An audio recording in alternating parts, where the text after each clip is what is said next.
মেঘ গর্জন করে, মেঘ দেখতে কালো, তাই মেঘ হচ্ছে পুরুষ।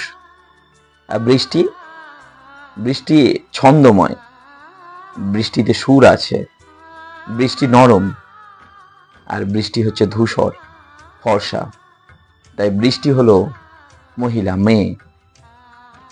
নদী, নদীর জল হচ্ছে মিষ্টি, নদীর একটা সুন্দর ছন্দ রয়েছে।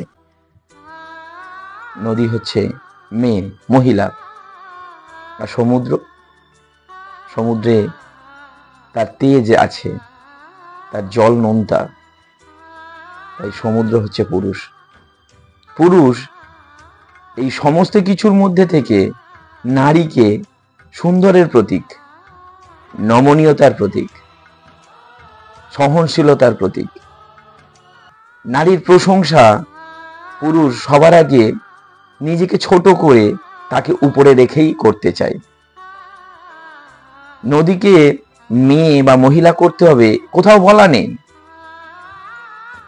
বৃষ্টিকে মহিলা করতে হবে কোথাও বলা নেই, কিন্তু পুরুষ সিদ্ধান্ত নিয়েছে যেখানেই সৌন্দর্য, যেখানেই নমনীয়তা, যেখানেই ভদ্রতা, যেখানেই শান্ত সলিল, যেখানে নির্মল, সেখানেই নারীকে খুঁজে পায়।